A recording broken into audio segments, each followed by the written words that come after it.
నేను చెప్పినా కదా ఫ్రెండ్స్, దేశంలో ఇలా హిందూ అనేటోడు జాగ్రత్త అయ్యిండు. నువ్వు నా దేశాన్ని అవమానించినా, నువ్వు నా హిందుత్వాన్ని అవమానించినా నిన్ను నేను తిప్పి కొడతా, ఈట్కా జవాబ్ పత్తర్ సే మే దూంగా అని చెప్పి ఇలా ప్రతి ఒక్క హిందూ మాట్లాడుతున్నాడు. సేమ్ ఇవాళ వెస్ట్ బెంగాల్లో కూడా అదే జరిగింది. ఇవాళ బెంగాల్ డాక్టర్లు ఒక వినూత్నమైన ప్రదర్శన చేసిండ్రు. ఆన్ ఫ్రైడే శుక్రవారం నాడు 141 బెడ్ హాస్పిటల్ కోల్కతాలో వాళ్ళు ఒక తీర్మానం జారీ చేసుకున్నారు. ఏందనంటే బంగ్లాదేశీయులు ఎవరైతే ట్రీట్మెంట్ కోసం భారత్కు వస్తున్నారో వాళ్లకు ట్రీట్మెంట్ జరగాలనంటే మేము ఇక్కడ ఒక బోర్డు పెట్టినాం, ఆడ తిరంగా మా జెండాను పెట్టినాం, నా కొడుకుల్లారా మీరు మా జెండాను తొక్కిపిచ్చిర్రు, ఇప్పుడు ఈ జెండాకు ప్రణామం చేసి లోపలికి వస్తేనే ట్రీట్మెంట్ ఇస్తాం, లేకపోతే మేము ట్రీట్మెంట్ ఇయ్యం.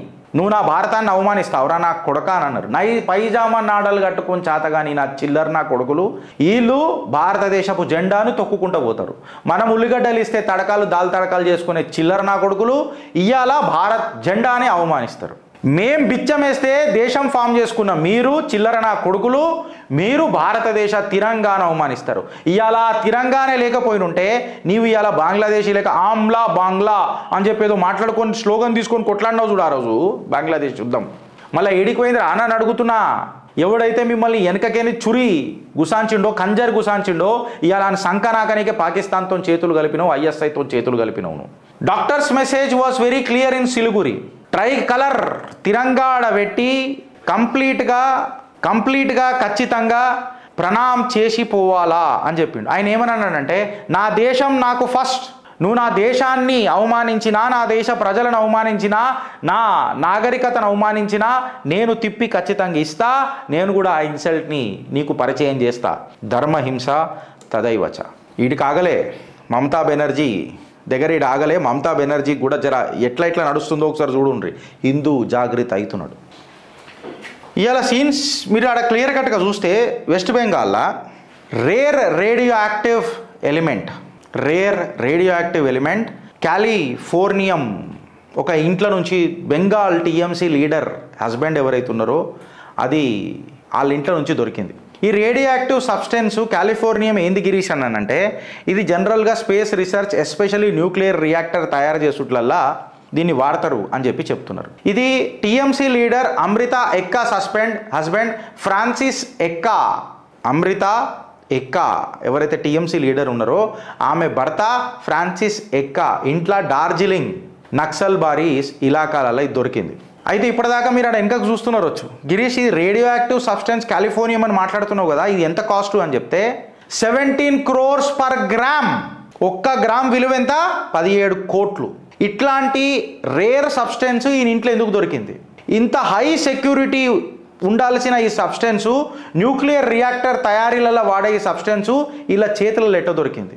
ఇవాళ డాయన్ నడుపుతున్న పరిపాలనలలో ఇట్లాంటి శత్రు భయం ఏమంటారు శత్రుకు మద్దతు తెలిపే విషయాలు బయటికి ఎందుకు పడుతున్నాయి?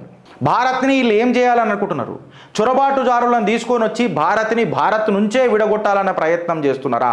25 लाख थे हम जब पाकिस्तान लिए, अब तो 25 करोड़ है. ఈ స్టేట్మెంట్ మీకు ఒకసారి జిన్నాగాడిది నేను గుర్తు చేస్తున్నాను.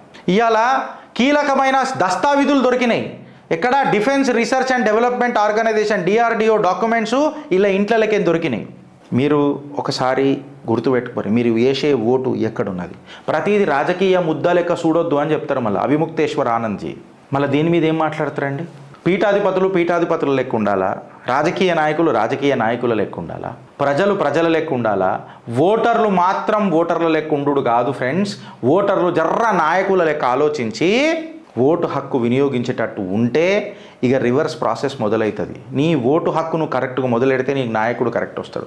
నీ నాయకుడు కరెక్ట్ వస్తే శస్త్రం శాస్త్రం పాండిత్యం అన్నీ ఏడుండాలనో ఆడ కరెక్ట్గా ఉంటాయి. ఇలా హిందువులకు టేకాదారు ఎవరున్నారండి? ఒక మాట అడుగుతున్నా.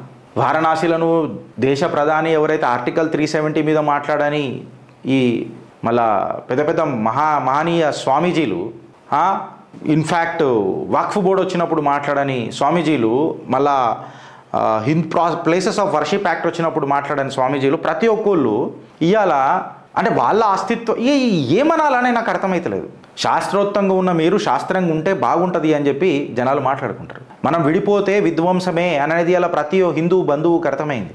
బంగ్లాదేశ్లో కూడా గదే జరుగుతుంది. వాళ్ళు ఇలా తిరంగాను అవమానించినరు, రేపు నీ తీరునే అవమానిస్తారు. ఆలోచిస్తారా లేక అనుభవిస్తారా? భారత్ మాతాకి జై.